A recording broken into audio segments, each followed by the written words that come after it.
그 지금 문재인 정부가 그 1년 3개월, 이제 1년 4개월째 들어가는데 그 지지율이 보여주듯이 그 국정 운영에 그 많은 문제점을 지금 노정하고 있는 것 같습니다. 예. 그 뭐가 제일 문제라고 생각하십니까?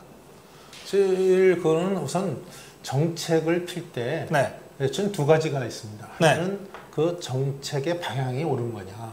또 하나는 그 정책은 항상 국민과 호흡을 같이 할 수 있는 속도가 굉장히 중요합니다. 네네. 근데 지금 두 가지를 다 엉망으로 하고 있다. 이 문재인 정부가 정책 기조를 그 소득 주도 뭐 성장인가 뭐 이런 걸로 네. 뭐 잡았지 않습니까? 네. 그래서 그것이 이미 그 남미라든지 네. 유럽의 90년대 후반에 여러 가지 상황에서 이미 실패한 정책으로 네. 드러난 것을 네네. 이 문재인 정부가 대한민국 경제와 국민을 상대로 이것을 실험을 하고 있단 말이죠. 네네. 참 아이러니하다 이렇게 생각합니다. OECD에서는 요새 포용적 성장이라는 얘기가 나왔지 않습니까? 네네. 그러니까 슬쩍 소득주도 성장하니까 요새 문제가 많으니까 문재인 정부가 비서실장부터 살짝 포용적 성장으로 가야 된다. 네. 이런 말을 했어요. 네네. 그랬더니 그것에 대해서 김동연 부총리는 하나를 더 얹어서 소득 성장 플러스 네. 혁신 성장이 그 포용적 성장이다. 네. 뭐 이렇게 또 해석을 하더라고요. 네. 근데 혁신 성장을 하려고 한다면 삼척동보다 아는 그 공공개혁이라든지 노동개혁이라든지 또는 그 규제 혁파 이런 것을 해야 되거든요. 네. 그런 것은 지금 제대로 하지 않고 혁신 성장을 할 수 있다 하고 내거는 이 정부가 저는 우습다는 얘기고요. 네. 또 소득주도 성장이 왜 잘못됐냐면 이 정부는 시장의 기능을 전혀 불신합니다. 시장에 실패가 있을 때 이것을 보완해주는 기능으로 가는 것이 사실은 포용적 성장의 개념인데 네. 이 소득주도 성장은 시장의 개념을 무시하고 정부가 모든 걸 개입을 해서 그래요. 정부가 예. 이것을 정책을 펼치겠다. 알겠습니다. 이것을 하는 이런 방향이 잘못됐다. 지금 그 소득주도 성장을 둘러싸고 청와대 장하성 실장은 뭐 신념을 가지고 밀어붙이는 것 같아요. 그런데 경제부총리 김동연 경제부총리는 시장의 반응을 살펴보지 않을 수 없는 처지니까 네. 좀 엇박자가 나고 있는 것 같은데 소득주도 성장은 안 된다. 뭐 이렇게 좀 치고 나가는 게 필요한 것 같은데 못한단 말이에요. 그래서 정 의원님도 그 원래 경제 관료 출신이잖아요. 그러니까 관료들은 원래 이렇게 영혼을 집에다 두고 다니나? 예? 그거 어떻게 보세요? 김동연 부총리의 이 네. 최근의 행보에 대해서는? 우선 저는 예. 청와대에서 이것을 하는 것을 네. 주도 성장하는 것을 네. 신념이라고 표현했었는데 네. 이 독주 독선을 하다가 이제는 오기로 좌파 정책으로 경제 정책을 병풍을 치고 있다 이렇게 보고 있습니다. 네. 그래서 저는 오기라는 표현을 좀 쓰고 싶다는 말씀을 하나 좀 드리고 싶고요. 네. 뭐 관료는 영혼이 없다. 그 뭐 관료 전체를 다 그렇게 매도해서는 저는 안 된다고 봅니다. 네. 뭐 일부에는 그런 분도 있겠죠. 그런데 김동연 부총리가 그래도 저는 보기에 관료로서 그래도 어느 정도 소신 있게 얘기는 하고 있는 것이 아닌가. 근데 갑자기 소신 있게 얘기하는 게 저런 정도입니까? 저는 그렇게 그럼 관료들이 원래 그렇습니까? 그럼 이제 이 정부하고 저 등을 돌려야죠. 근데 부총리를 하고 있는 한은 그러니까 자리 걸고 뭘 자기 주장해야 되는 거 아닌가요? 글쎄요. 저는 좀 그래 줬으면 좋겠는데 우리 뭐 이제 정치하는 사람은 뭐 그렇게 할 수 있는데 네. 아마 아무래도 김동연 부총리는 거의 그 단계까지는 아닌가. 아니지 않은가. 옛날에 그렇게 하신 거 아니에요? 그렇다고 뭐 영혼이 없는 저 부총리다. 난 그렇게는 생각하지는 않습니다. 그래요? 알겠습니다. 이 통계청 인사가 지금 굉장한 논란인데 공무원들이, 그러니까 국가 공무원들은 통계를 정말 일상적으로 접하잖아요. 그렇습니다. 그런데 그 통계청 직원들이 이게 좀 청와대하고 좀 갈등이 있었다고 얘기할 정도면 이게 심각한 거거든요. 네. 그런데 그냥 청와대는 정기 인사였다 이러고서 그냥 밀고 가는 것 같아요. 예. 근데 저는 요번에 통계청장 인사뿐만이 아니라 네. 작년 5월 9일 날 문재인 정부가 집권한 이후부터 예.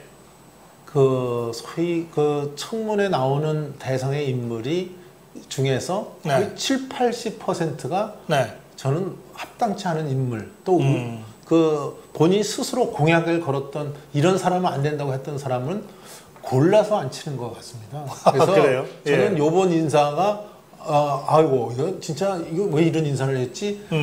이전부터 쭉 해왔기 때문에 아이고 그 연장선상에서 지금 또 잘하고 있구나. 저는 이런 생각을 하고 있습니다.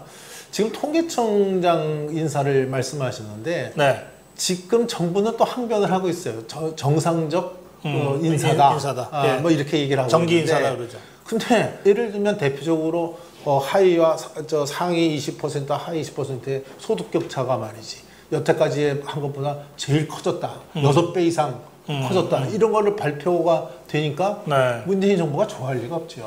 그래서 저는 이번에 그 인사를 했다고 보고 마침 또 그 인사를 해서 새로운 그 청장이라는 사람이 네. 소득 분배 구조 이거를 다른 자료를 갖다가 청와대에 줘서 네. 청와대 입맛에 맞는 자료를 이미 그 같은 시점에 제공했다는 이런 얘기들이 있지 않습니까? 네. 그러니까 요번에는 통계도 이제는 문재인 정부가 입맛에 맞는 통계를 만드는 통계청장을 앉힌 게 아닌가. 이제 나라의 인사가 잘못되면 그 피해는 결국은 우리 국민한테 오는 이런 단계까지 온 게 아닌가 이렇게 생각합니다. 예. 그 뭐 하여튼 그 정치권 얘기 조금 더 해보겠습니다. 그 은산분리 완화, 네. 그 한국당의 김종석 의원 정무위 간사의 절충안을 중심으로 해서 여야가 합의가 됐는데 이 여당 원내지도부가 정책의총을 2번이나 열었는데 그걸 관철을 못 시켰어요. 그렇게 해서 무산됐거든요. 그러면 사실 이 정도 되면 원내대표도 지내보셨잖아요. 네. 이 정도 되면 사실 원내대표가 거의 책임져야 될 상황 같은데 대통령이 직접 5당 원내대표 초청해서 간곡하게 요청한 게 그거 아니에요. 네. 그런데 이 사람들은 자기들이 책임져야 된다는 생각을 거의 안 하는 것 같아요.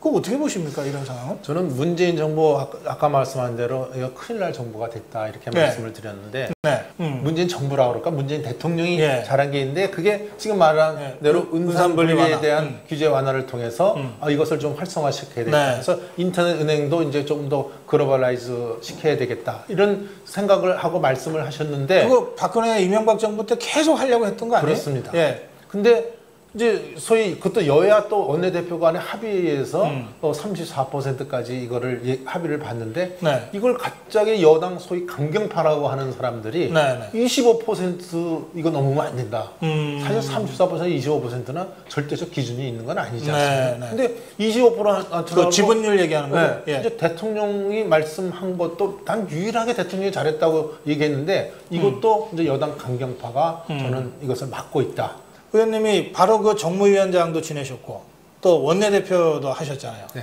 집권당 원내대표도 하셨고. 그렇죠. 그리고 소수 의견은 되게 목소리가 좀 강경하잖아요. 예.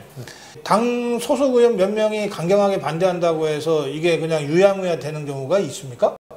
되게 목소리 큰 사람이 이긴다는 말이 있듯이 아니 아무리 그래도 그렇죠. 그 나머지 사람들은 거기에 예. 대해서 강경파 이제 한번 저도 의원총회 이런 걸 해보면 네. 강경파들이 나가서 막 그 속된 말로 설치고 얘기하면 소위 점잖은 사람들은 그냥 침묵하고 아유 그래 니네들 그렇게 떠드니 니네들이 하자는 대로 하자 이것을 하는 경우가 많이 있습니다. 그래요? 그러니까 네. 소위 그 대통령이 관심 갖는 사안도 그렇습니까? 그런 경우가 예전에는 별로 없었죠. 근데 그러니까. 이번에는 예. 이렇게 하는 거 보면 예. 벌써 문재인 정부가 흔들리는 게 아닌가. 그래요. 저도 그렇게 논평합니다. 지금. 그렇습니까? 예. 네, 그래서 이번 사태를 보면 대통령의 권위라고 하는 게 더 이상 더불어민주당 의원들한테는 안 먹히는 거죠. 그렇습니다. 그래서 저는 그 경제 정책도 그 대통령 주변에 있는 인물들이 네. 소위 요리하는 것 같고요. 네네. 요번에도 좀 다른 얘기지만 이해찬 대표가 네. 처음으로 구미에 가서 무슨 네. 당정청인가 회의를 하지 않았습니까? 네. 거기서 전세대출 부부 합산으로 해서 7천만 원 7천만 이상 원, 저는 전세대출 안 해주겠다 그러다가 오늘 하루아침에 또 네, 하루 만에 말 바뀌었어요. 바꾸지 않습니까?